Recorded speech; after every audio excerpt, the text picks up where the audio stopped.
But that is not the point I'm trying to make. How so? In the event of significant climate change, or even that which we experience today, we must have sufficient energy to adapt to the negative effects. For example, we may need to respond to famine, evacuate people from natural disasters, house refugees, and deal with a myriad of unforeseen problems. All of these take significant amounts of energy. As we saw previously, we also need adequate future energy supply to raise poor nations out of poverty and maintain the well-being of everyone. Thus, it becomes clear that future energy supply is much more important than climate change. This doesn't say that climate change is not important, just that without adequate energy, we cannot adapt to climate changes or maintain the well-being of people and the environment.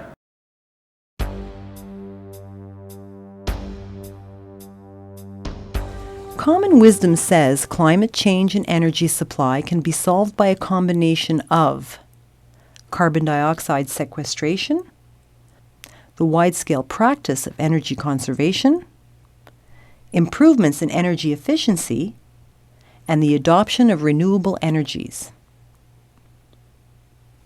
This section explains some of the serious limitations and impracticalities with these ideas and how common wisdom appears to be out of step with reality.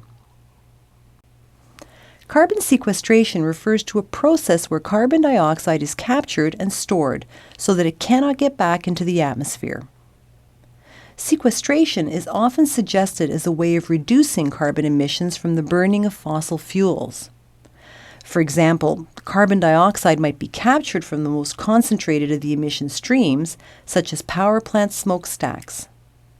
The capture of carbon dioxide gas from smokestacks is energy intensive because it is usually diluted to a range of 3 to 15% with other gases, mostly nitrogen in the air used to burn the fuel.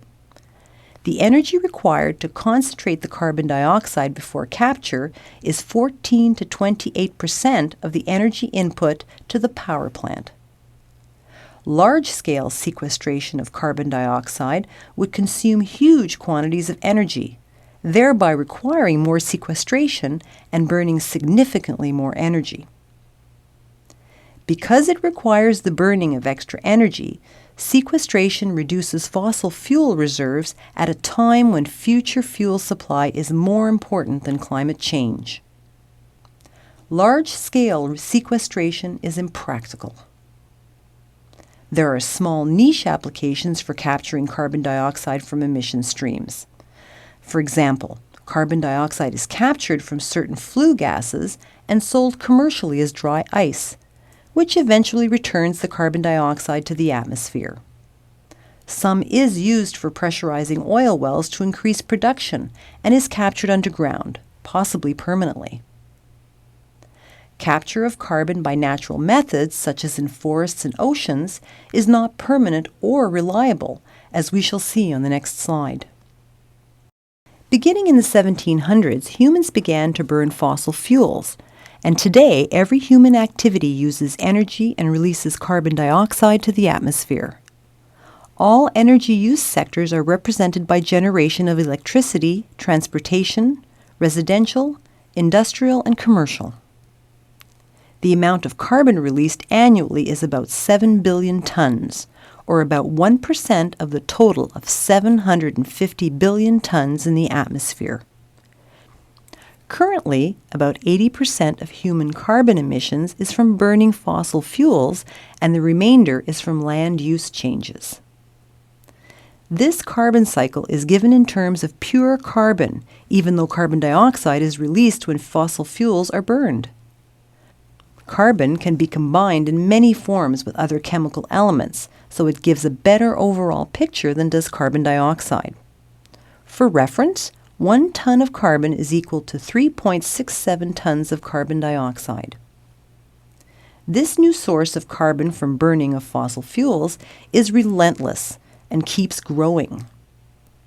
Currently, about half remains in the atmosphere and increases the concentration each year. Currently, about 1/4 of this new carbon goes into the oceans.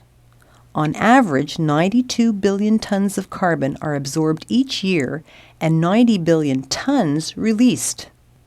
Thus, over hundreds of millions of years, this small difference has caused immense quantities of carbon dioxide to be accumulated in the deep ocean. This process continues today. The remaining 1/4 of carbon emissions is absorbed on land in vegetation and soils. Historically, on average, carbon accumulation on land has been in balance. However, with the new source of carbon from burning fossil fuels, 61.7 billion tons are absorbed annually and 60 billion tons released. However, the difference in favor of vegetation and soils for storage of carbon is small. If, for example, atmospheric temperature is increased, thereby increasing decay rates and insect populations, more carbon would be released to the atmosphere than is absorbed. The carbon cycle is a very dynamic system, recycling about 1/5 of the carbon in the atmosphere each year. For this reason, vegetation, soils, and oceans are unreliable storage places for carbon because a slight change in conditions can cause each of them to release more carbon than they store. Through photosynthesis, plants use carbon dioxide so quickly during June to September that the concentration of carbon dioxide in the atmosphere drops sharply. Throughout the year, when plants die, decay, or are eaten or burned, carbon dioxide is released back into the atmosphere. Humans are part of this cycle because the carbon in our food eventually ends up as carbon dioxide emissions. Most of the world's land is in the northern hemisphere, which is why the northern summer has such a large effect on plant growth. Each year, the level of carbon dioxide increases in the atmosphere. It increased by 1.5 parts per million by volume between 1989 and 1990. The difference between years 2002 and 2003 was 2.8 parts per million by volume. This rate of 2.8 is not representative. The average rate over 14 years from 1989 to 2003 was 1.6 parts per million by volume. This continual input of carbon from fossil fuels increased the concentration of carbon dioxide in 14 years by about 20 parts per million by volume, or by about 5.5%. This relentless average increase of 1.6 parts per million annually will not be reduced until fossil fuels can be replaced with carbon-free energy. Tree planting is often purported to be a solution to carbon emissions. If vegetation is so dynamic, how do trees affect the carbon cycle? Tree planting is desirable from many points of view. However, all new trees, like all vegetation, eventually give off all of the carbon dioxide they have stored as wood, roots, and leaves. This may happen to some extent seasonally in deciduous forests as leaves fall to the ground, and eventually for all trees and vegetation as they die and decay or are eaten by insects, consumed by fires, etc. So it doesn't seem to mitigate carbon dioxide concentration. That is correct. Planting trees simply expands the amount of carbon that's available for recycle in the carbon cycle. If temperatures rise and decay rates increase, forests could be a source of carbon dioxide and not a storage system. Trees do not lock carbon away in the ground, as fossil fuels did for millions of years. Some decaying vegetation, such as that decaying in swamps, releases carbon as methane gas, which is about 20 times more effective in warming climate than carbon dioxide. Methane is also released by the digestion process of termites and of sheep. Fortunately, methane in the atmosphere converts to carbon dioxide over a period of about 10 years. Furthermore, increasing concentration of carbon dioxide in the atmosphere is not all bad. How do you mean? Carbon dioxide is essential for the growth of plants. Generally, the higher the concentration, the faster they grow and require less water. This suggests that plants, forests, and crops will thrive in more hostile environments, expanding into areas where they have not been able to grow before. And this is already happening. This has already been demonstrated in the Yatir forest of the Negev desert.